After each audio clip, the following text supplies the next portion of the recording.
Hi, very good morning. I'm Dr. Janak Patel, MD, General Physician. I'm not a cardiologist. Today we'll be discussing on one of the very interesting topic among valvular heart disease we call aortic incompetence or aortic regurgitation. Now, by and large, the common word utilized is regurgitation rather than incompetence.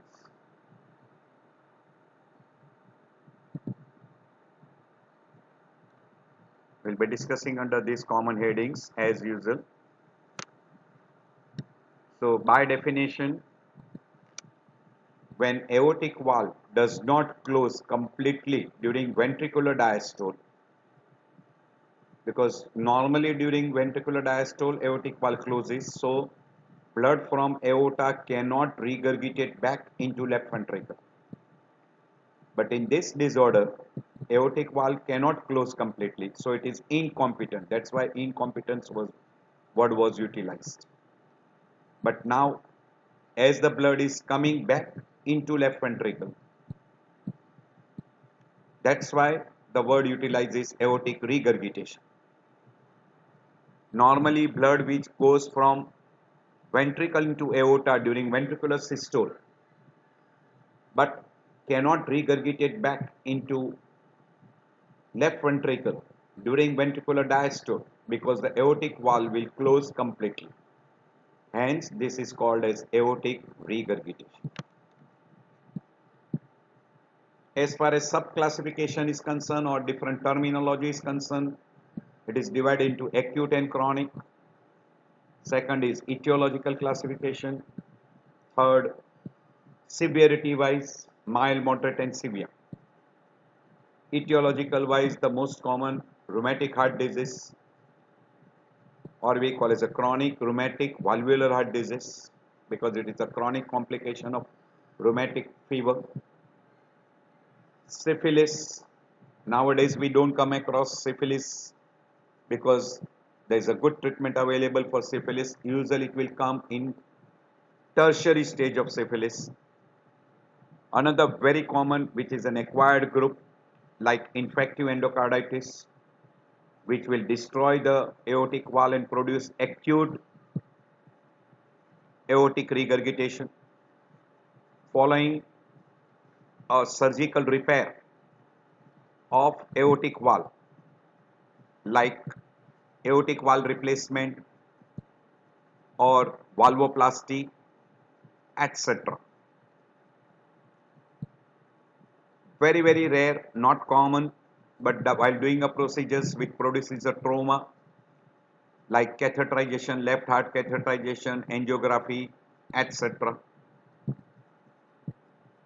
Congenital aortic regurgitations are not very common, but it can be there in some of the disorders like Marfan syndromes, Ehlers-Danlos, etc. And once in a while in case of an SLE. So this is indirectly the etiological classification, or we can call as a etiology. Acute is most common in infective endocarditis, post-surgical, post-trauma, dissecting aortic aneurysms, etc. While chronic variety we call as a chronic rheumatic valvular heart disease. It may be there along with mitral stenosis or with mitral regurgitation. So among etiology, congenital and acquired. In congenital, it can be with bicuspid aortic valve or normal tricuspid aortic valve.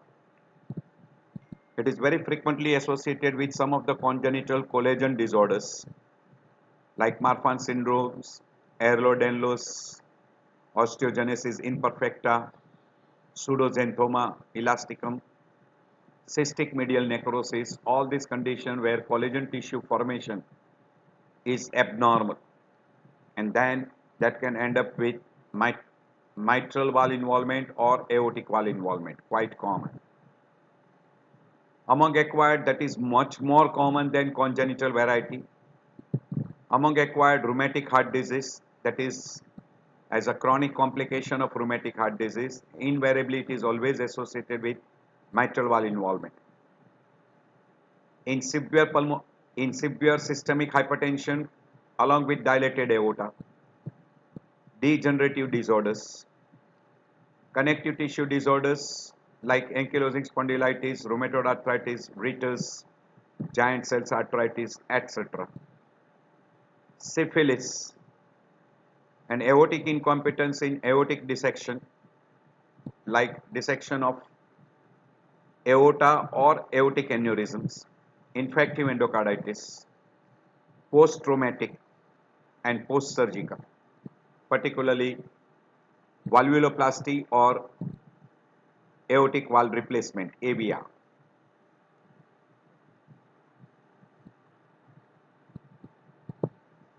So the most common is rheumatic heart disease. About 2/3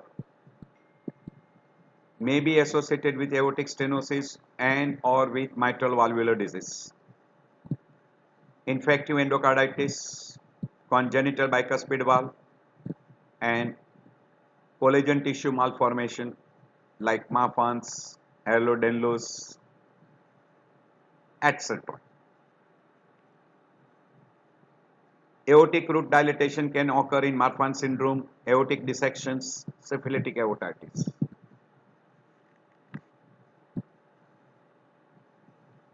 Leaflet involvement, very typical in rheumatic fever.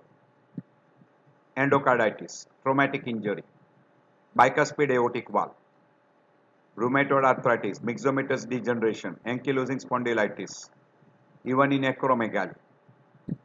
While root involvement, where you get dilatation of the root producing aortic regurgitation, in systemic hypertension, syphilis, reactive arthritis, ankylosing spondylitis, traumatic injury, dissecting aneurysm, osteogenesis imperfecta, Marfan's, Ehlers-Danlos, even in IBD, inflammatory bowel disease. These are all rare conditions, not very common. We already mentioned regarding acute and chronic previously. This is repetition. In acute, most common post-traumatic aortic dissection, infective endocarditis, and post-surgical. While in chronic, bicuspid aortic valve, rheumatic, SLE, degenerative, aortic root dilatation like in hypertension, syphilitic aortitis, Takayasu, giant cell arthritis, rheumatoid arthritis, Whipple's disease, ankylosing spondylitis, connective tissue like Marfan's, Ehlers-Danlos, floppy aortic valve prolapse, etc.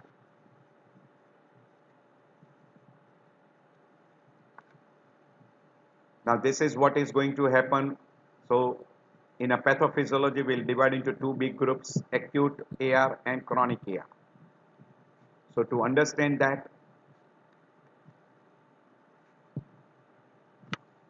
if suddenly the aortic valve become regurgitated, so what happens during ventricular systole? Ventricle contracts, blood will go into aorta during systole, but during diastole, blood will come back into ventricle. And because this is an acute onset, the blood will come back into LV.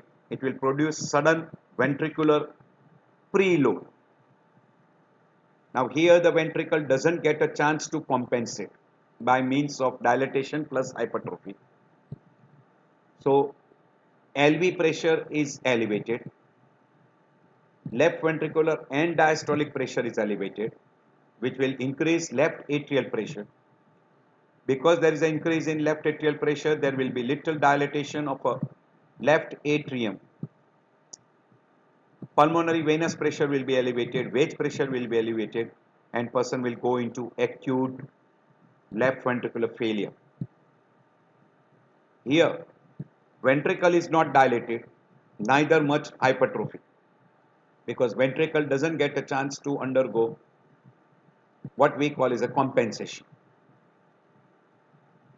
This is a classical example of acute aortic regurgitation. So person will have a symptom sign suggestive of a left ventricular failure like pulmonary congestion, pulmonary edema, which will end up with central cyanosis, severe hypoxia, and then later on person can also develop right side failure, we call congestive cardiac failure. Mixed together, we call congestive heart failure. While what happens in a chronic variety, or we call as a mild variety, because of mild regurgitation, there is a small quantity of a blood which is coming back into ventricle.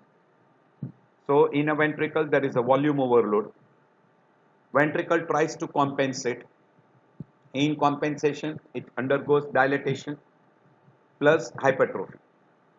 So there is a gradual dilatation plus hypertrophy. So ventricle volume is increased and diastolic volume is increased. There is a increased size of left ventricle as well as hypertrophy of left ventricle. So it is dilatation plus hypertrophy. Secondary to this, there will be cardiomegaly. There will be heaving type of apex beat. Person will have a palpitation. Now all this blood during systole, more quantity of blood which is going to aorta, good quantity of blood is coming back to left ventricle during diastole from aorta because of regurgitation. So now slowly over a period of time, left ventricular pressure is elevated. That will have effect on a left atrial pressure. So you will have a slowly dilatation plus hypertrophy of left atrium. This can produce a pressure effect on surrounding structures like esophagus, trachea and left recurrent laryngeal nerve. Also there will be gradual increase in the left atrial pressure which will have effect on a pulmonary vasculature. Pulmonary venous congestion will take place. There will be pulmonary hypertension. Secondary to pulmonary hypertension, now right ventricle will be affected. So in the right ventricle you will start getting pressure changes. Right ventricle will undergo hypertrophy. Right ventricular and diastolic pressure will be also elevated. Right ventricle has to do more work against pulmonary hypertension. Right atrial pressure elevation, and in the late stages, person will have a pressure elevation in superior vena cava and inferior vena cava. We'll call that as a right side failure, or we'll use the word congestive cardiac failure. This is common in chronic rheumatic valvular heart disease, which is of a mild variety, not severe variety. If it is severe, by and large severe are all acute. And classical example of an acute is infective endocarditis, post-traumatic, post-surgical, or because of aortic dissection, aortic aneurysm dissection, etc. These are the common conditions which will produce acute AR, and they are usually severe variety. So this is what is going to happen in chronic because of aortic regurgitation. Left ventricular volume is increased, LV size will increase, and diastolic pressure will be elevated. Because there is an increase in end diastolic pressure, there is a dilatation with hypertrophy. During ventricular systole, there is a good cardiac output because the end diastolic volume is increased. So that will produce large pulse volume, or we call as systolic pressure will be elevated. During regurgitation, the diastolic pressure falls tremendously, and that will produce a wide pulse pressure, which will have classical all peripheral pulse signs we call as a. There are many different signs which are being named, but classical we always use the word water hammer pulse. Now LV, which is dilated and hypertrophy, there is a slowly overload on the LV. It can undergo decompensation and can produce a left ventricular failure where ejection fraction will be reduced and left ventricular and systolic volume will increase. This will what will happen in a decompensated stage. but this will happen in mild to severe variety.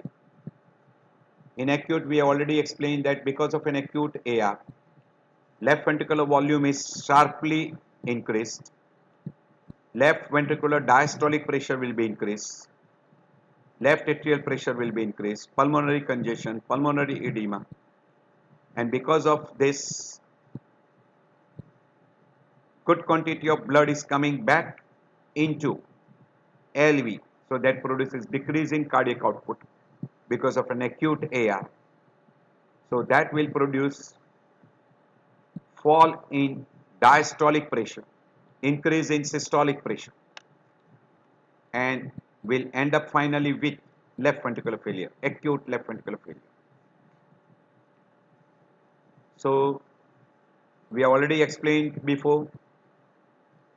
Going back again, diastolic regurgitation will have increased LV volume, increase in stroke volume because now LV and diastolic volume is markedly elevated, decrease in aortic diastolic pressure, so diastolic pressure good number of time may be close to zero, decrease in effective stroke volume. Now secondary to increase in volume, there is a dilatation plus hypertrophy, so there is dilatation plus hypertrophy, LV dysfunction, because secondary to LV dysfunction, LV failure can occur, and diastolic pressure is elevated, which will produce dyspnea. Myocardial oxygen consumption will increase because of increased LV mass, that will produce myocardial ischemia, and that can also end up with LV failure. And because of ischemia, you can have a and diastolic pressure being elevated, and person can complain of dyspnea. Because of increased stroke volume, systolic pressure is elevated and diastolic pressure will be falling, so there will be wide pulse pressure. And because of decreased diastolic pressure, decreased filling in the coronary artery, as well as increased demand because of the LV mass increase, results into myocardial ischemia, and all that can exaggerate left ventricular failure. We already explained you in an acute AR what is happening. At your leisure time, you can go through. This will be very fast in acute aortic regurgitation. LV doesn't get a chance to compensate. So here, left ventricle doesn't get a chance to compensate. Before that, all the changes will take place. Person will develop cardiogenic shock because of decreased systolic volume or stroke volume we call, and cardiac output will drop, and person will now develop angina because of decreased coronary perfusion, and there will be a sharp elevation in LV and diastolic pressure, which will have an increase in left atrial pressure and will end into acute pulmonary edema. This will what will happen, compensation will be there initially by means of dilatation plus hypertrophy. When that fails, person will go into decompensation, and secondary to decompensation, there will be further ventricular dilatation, increase in demand, myocardial ischemia, contractile dysfunction, decrease in ejection fraction, decrease in stroke volume, decrease in cardiac output, congestive heart failure symptoms will start. You can have effect both on left ventricle as well as right ventricle, and because of decreased perfusion, angina, etc. will take place. This already we have explained in previous. At your leisure time, you can go through how exactly that happens. We have shown you lot many. This is the thing, classical, same thing is repeated here.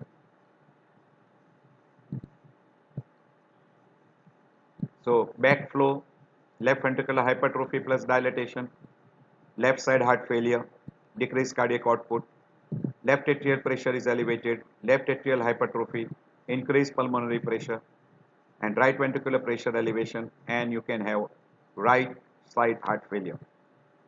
These changes will take place if there is a mild, very mild aortic regurgitation, and which is chronic variety. Acute will never be a mild aortic incompetence. By and large, it is severe. In severe, this will happen very fast. This changes. Decompensation will happen very fast. This is what is happening during a ventricular diastole. The blood will regurgitate. That blood will have effect on anterior mitral valve leaflet, which will flutter, which will produce a sound which we call as Austin Flint murmur, or because of blood which strikes on anterior mitral valve leaflet produces relative mitral stenosis. There is no mitral valve involvement, but that can also produce a sound at mitral valve origin during left atrial systole, producing a mid diastolic murmur, and that is called as a Austin Flint murmur. We'll be talking further. Now, as we go to clinical features, mild variety will be usually asymptomatic unless he goes to fourth and fifth decade. Rate of progress is very slow, usually in a mild. In a variety of acute, you can have an acute onset of all symptom signs suggestive of a left ventricular failure. The commonest symptoms we call triad, that is dyspnea, nocturnal angina, and palpitation. Dyspnea can be exertional dyspnea in a left ventricular failure, PND, and orthopnea is common. Nocturnal angina is common because during night there is a decrease in the heart rate, reduction in the diastolic blood pressure, and that will produce decreased perfusion to the myocardium, and person can get anginal episodes, and that's why the name given is nocturnal angina. Palpitation is very common because of increased size of left ventricle, dilatation plus hypertrophy. So there is dilatation plus hypertrophy, so there is an increased force of contraction. So these are some of the common symptoms in early stages. And as the person advances, in a mild variety, person will develop congestive cardiac failure, or we call a right ventricular failure, where person will complain of edema, puffiness, JVP elevated, distension of abdomen, hepatosplenomegaly, etc. While in case of a left-sided failure, exertional dyspnea, orthopnea, PND, and person will have a basal crackles, etc. Central cyanosis, severe hypoxia, blood stain frothy sputum. So dyspnea, palpitation, and angina becomes topmost on the list, and particularly we call nocturnal angina. In cardiovascular system examination, in a mild to moderate variety, there is a gradual dilatation of left ventricle, so it will produce cardiomegaly. Apical impulse will be downwards and outwards. Good number of time it is in a mid axillary line or a posterior axillary line. Increased cardiac dullness, boot shaped heart, increased cardiac size. Diastolic murmur we call as early diastolic murmur in aortic area. Also early diastolic murmur is also heard in mitral area, which is we call as Austin Flint murmur, which is not because of mitral stenosis, but it is because of little decrease in the diameter of a mitral valve opening because of effect of regurgitant flow on an anterior mitral valve leaflet. And good number of times there is another explanation, that is a flutter of anterior mitral valve leaflet. So that will produce what we call as a diastolic murmur. They also say that because of increased blood flow across aortic valve during systole, it will produce ejection systolic murmur, which is a flow murmur, which can occur at aortic valve. We also call that as functional murmur or a flow murmur. So this can be there. Because of LV dilatation, you can even develop a mitral regurgitation, which can produce systolic murmur, which can be also heard in mitral area.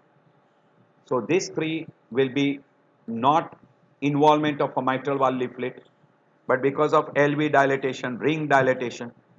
This is because of effect on an anterior mitral valve leaflet, which will produce relative mitral stenosis. There is no damage to mitral valve leaflets. and flow murmur because of increased blood flow across aortic valve during ventricular systole. So these are all the different findings you can come across. So clinical manifestation, we have already told you, because of hypertrophy and dilatation, palpitations. Person can complain of dyspnea on exertion, tachycardia. Dilatation can also result into premature beats.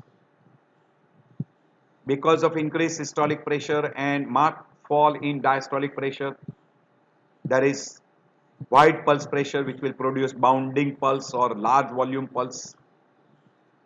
Carotid pulse is markedly large volume, which we call as a Corrigan pulse or dancing carotid. Left ventricular dilatation plus hypertrophy, so there is a good amount of cardiomegaly. Secondary to decompensation, person will complain of exertional dyspnea, nocturnal dyspnea, orthopnea, secondary to left ventricular failure. And we have already mentioned, because of right ventricular failure, person will have a peripheral edema, puffiness, JVP elevated, ascites, hepatosplenomegaly, etc. Because of fall in the diastolic pressure and decrease in the cardiac output, there will be chest pain, and person can have anginal pain more during night because there is even bradycardia. This will produce what we call as a nocturnal angina. And in auscultation, we already told you, because of aortic regurgitation, at aortic valve, you will have early diastolic murmur, blowing murmur, grade 3, usually not radiated to any particular area, well localized, a very soft murmur. It is described as a soft blowing murmur. Already we have explained you this, that in an acute severe aortic regurgitation, you can have tachycardia, central cyanosis, peripheral cyanosis. Peripheral signs of aortic regurgitations, left ventricular impulse will be usually in a normal place. There is not much amount of left ventricular dilatation or hypertrophy, and there is a severe signs of acute left ventricular failure in the form of acute pulmonary edema. So tachycardia, cyanosis, pulmonary edema, basal crackles. Usually by and large we hear a murmur on a aortic area, or we call on a right sternal border. While in a chronic, you will have a marked dilatation of the LV, you will have a exertional dyspnea, orthopnea, paroxysmal dyspnea. Common complaint, we have already told you, dyspnea, nocturnal angina, quite common. On examination, in chronic or acute variety, because of a wide pulse pressure, collapsing pulse, or we call as a water hammer pulse, or a bounding pulse, or a large volume pulse. Blood pressure, systolic pressure will be markedly elevated, diastolic pressure will be very low. Because of that, there is a wide pulse pressure. There are a lot of different signs which we'll be discussing further. We call as a water hammer pulse, Hill sign, main signs, etc. Temperature usually normal. Respiration, person can have tachypnea either because of congestive heart failure or a right ventricular failure or a left ventricular failure. There are good number of pulse which are being described: Corrigan pulse, water hammer pulse, pulsus Bispherians, etc. This is a diagram which is showing you different type of pulse, that you can have a flushing, and flushing disappears, malar flush appears and disappears. It is called as a lighthouse sign. If you press over the nail bed, you get blanching and reddening. So we call nail bed capillary pulsation. That is called Quincke's sign. That is, if you apply a pressure on the nail bed, you will see the blanching takes place, and there is a again appearance of redness, blanching, redness. and that is typically described as Quincke signs. Upper limb and lower limb pulsation, if you look at systolic blood pressure in lower limb is greater than upper limb by 20 millimeter of mercury, and if it is more than 20 millimeter we call it a Hill sign. Depending upon the Hill sign, you can even classify them into mild, moderate and severe. We'll be having a further discussion. Because of a large quantity of a blood which is flowing during systole into cranial cavity and during diastole there is a sudden fall in the blood flow. This will produce a nodding of the head, or we call titubation, or also called as Alfred de Musset sign. Carotid pulse is bouncing, it is called dancing carotid, or also called as a Corrigan pulse. If you put your stethoscope on a femoral artery, you will get a diastolic murmur because of a blood flow back into aorta during diastole, and also the murmur is also heard during systole. This is called de Rousse's murmur. These are some of the common signs which you can easily demonstrate. This is a big list. Quincke sign we already explained, capillary pulsation in nail bed. Corrigan sign is also called as a water hammer pulse or collapsing pulse, or also there was another person who described that pulse was Watson. So it is also called as a Watson pulse. If you palpate a pulse, if a person has got a severe AR or AS with AR, it is called described as a Bispherians pulse. Nodding of the head or bobbing of the head, also called titubation, or also described as Alfred de Musset signs. If you ask the person to open the oral cavity, you look at the uvula. Uvula will show you systolic pulsation. Means during systole there will be movement of in the uvula or pulsation in a uvula called as a Muller's sign. If you examine the carotid pulse, it is a bouncing carotid pulse or dancing carotid pulse or a large volume carotid pulse, or also called as a Corrigan pulse. There are good number of other signs. In a retina you get pulsation called Baker's sign. Liver systolic pulsation is called Rosenberg sign. Enlarged spleen shows a pulsation called Gerard signs. Pupil will show some signs called Ledorf signs. We already told you on a forehead or on the malar you get blanching and flushing, that is called Lighthouse sign. These are some of the many signs: Lincoln signs, Sherman signs. Dorsalis pedis will show you marked pulsation. Popliteal shows Lincoln sign. Dorsalis pedis called Sherman signs. We already told you if you put your stethoscope on a femoral artery, you get bruit during systole as well as diastole, because blood flow forward during systole and backward during diastole, producing a murmur or a bruit. We call it as a de Rousse's sign. Some are using S as Z, and in some they use S as a spelling. Trop sign is if you put your hand on the femoral, you get a large bounding pulse, also described as a pistol shot femoral. Hale sign, we have told you, if it is more than difference is more than 20 millimeter, it is mild. More than 40 millimeter difference, it is moderate. And if there is a difference more than 60, it is called severe aortic regurgitation. If you elevate your arm and if there is a drop in a systolic blood pressure by more than 15 millimeter, you call it a Mainz sign. And on auscultation in an mitral area on apex, you get a soft diastolic murmur. It is called Austin Flint murmur. These are all the peripheral signs, out of which some of the signs are very common: Quincke's, Corrigan sign, Bispherians pulse, Alfred de Musset signs, Muller's signs, Corrigan pulse, or we call dancing carotid, de Rousse's sign, Trop's sign, Hale's sign, Mainz sign. All these are quite common, easily demonstrable. This can be asked to you in your oral quite frequently.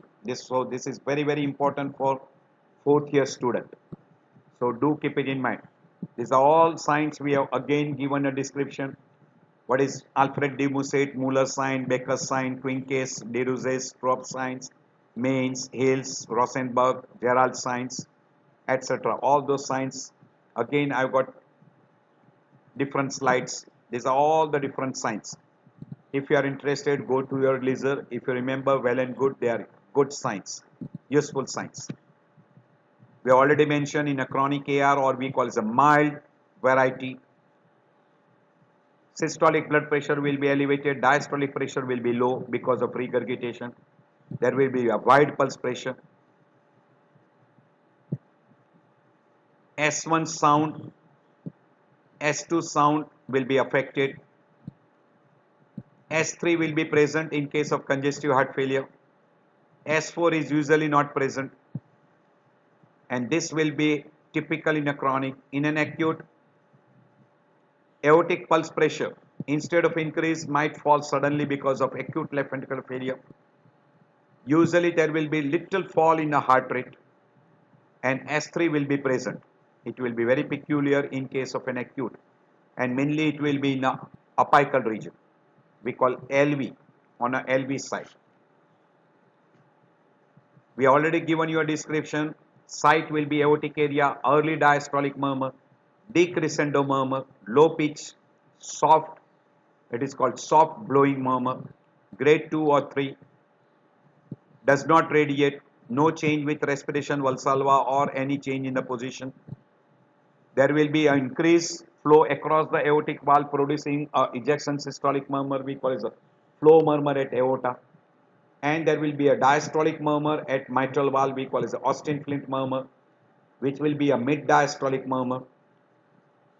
If there is a marked LV dilatation, it can produce even a systolic murmur at mitral ring area, which can be a systolic murmur because of a ring dilatation of mitral valve.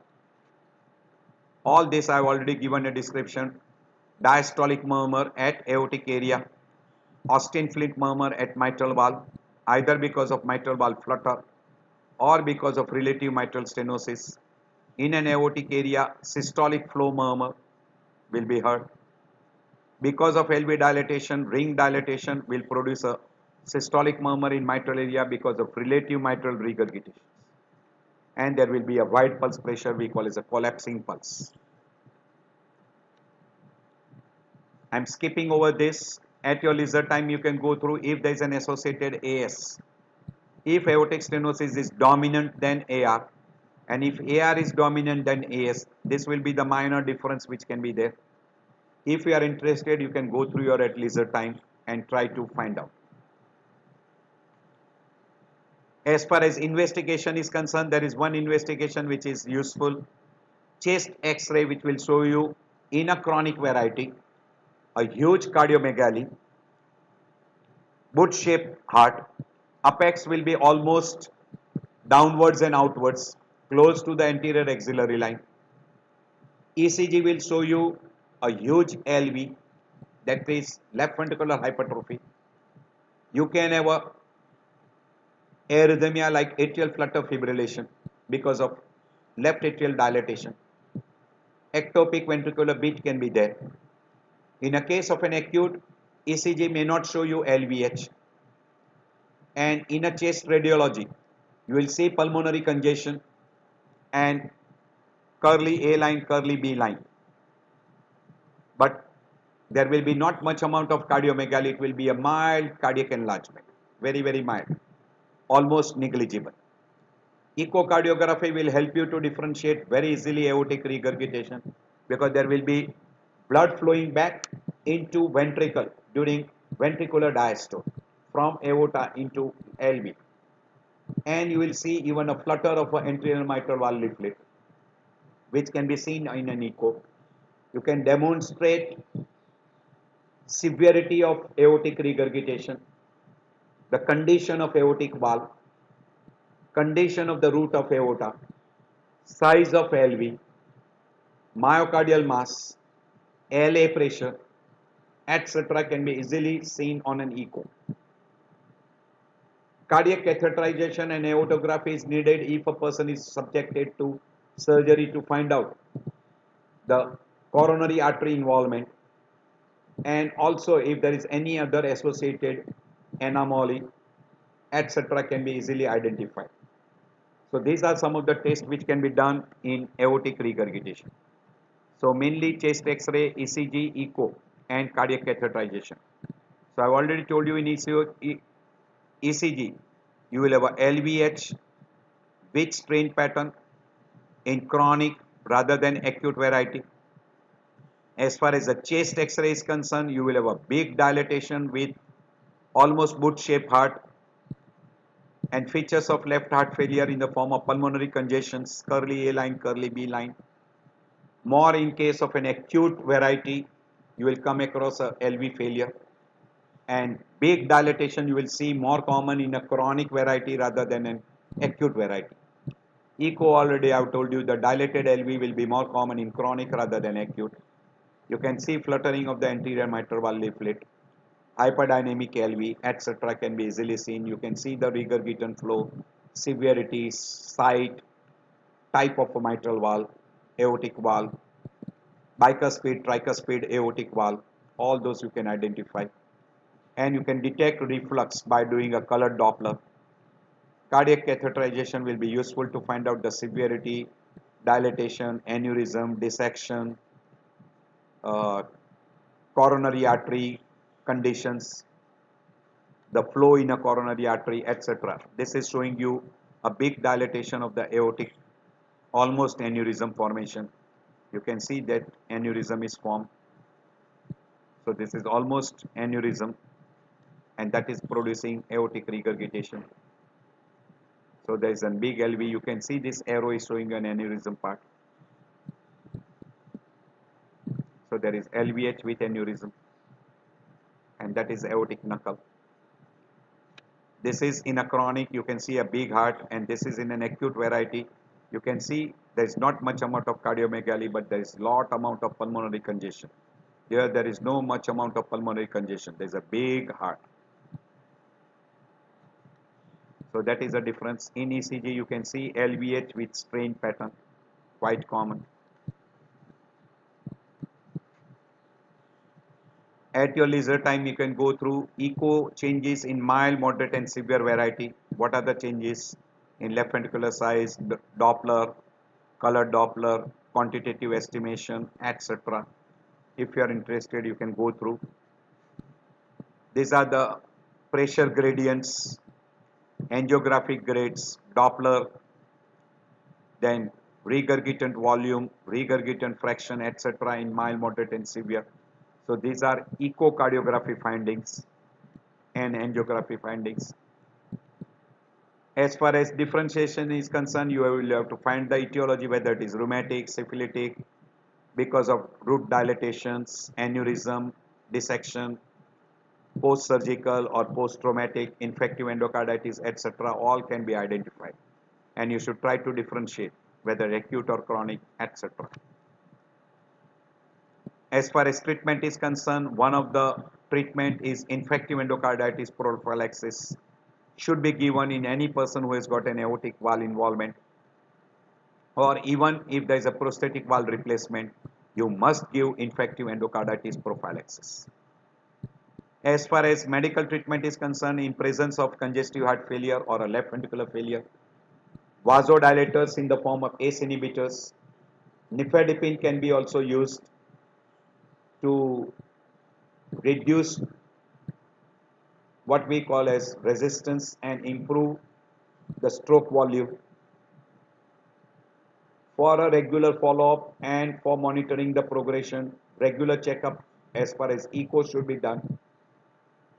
And if a person has got moderate to severe variety and person is going into decompensation, after controlling the failure part, he should be subjected to surgical intervention. And almost all person with aortic valve involvement should be receiving infective endocarditis prophylaxis. As far as surgical treatment is concerned, there are different ways in which the surgical treatment is given. We'll be just showing you the slide in the next. So in an acute AR, you will require inotropes to increase your cardiac output because there is a marked fall in cardiac output. Vasodilator you will require. You will have to avoid beta blocker that will further reduce your cardiac output. So do not give beta blocker in acute AR. This is what algorithm you proceed in a severe aortic regurgitation. Any person who has got a severe aortic regurgitation, first is confirm the diagnosis and treat for the failure.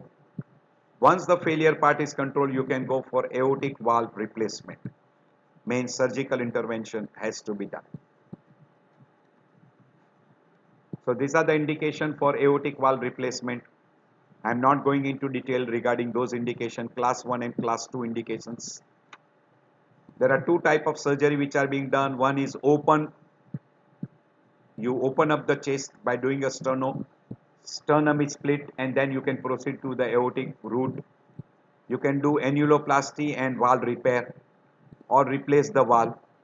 So this is annuloplasty which is being done, and then you replace the aortic valve with a synthetic valve, prosthetic valve. Now there are bioprosthetic valve which are available. This is very rarely required. This will be very commonly required in an aortic root dissection, aortic root dilatation, or in a person with aortic aneurysm with dissection, etc. In those conditions, this will be the best procedure. We call reconstruction of aortic root with valve replacement. These are the different types of valve which can be utilized, right from metallic valve to synthetic valve and bioprosthetic valve. Now after the availability of the bioprosthetic valve, the complication chances has reduced remarkably. And in a person where you replace the aortic valve, you can replace it by different procedures. And there is one procedure which is called as a catheter valve, catheter, via catheter, transaortic valve replacement, or it is also called as a TAVI, transcatheter or transaortic valve implant. So that is called TAVI. So these are different procedures which are being there. Complication of aortic regurgitation in an acute AR. You can have an acute LVF and the prognosis is poor unless diagnosed early and treated early. In a chronic and mild variety, usually person goes into right ventricular failure, we call congestive cardiac failure. Infective endocarditis is quite common.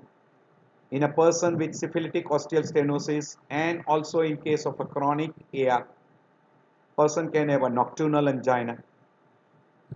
Because of a big left atrial dilatation, in some of the condition you can have atrial flutter fibrillation and thromboembolic phenomena. And because of pressure on esophagus, trachea, left trachea, what we call, sorry, not left trachea, left bronchus, esophagus producing dysphagia, compression on the left main bronchus producing hemoptysis and collapse of the left lung. And also it can produce a left recurrent laryngeal nerve palsy producing hoarseness of voice, and that is called Ortner syndrome. As far as arrhythmia is concerned, ventricular premature beats, and because of a big LA, you can have atrial flutter fibrillations. And in acute AR, the chances of complications are very high and mortality is also high. Person can get death. So I end my lecture here. I hope this is helpful to you. See you in the next lecture on another valvular heart disease.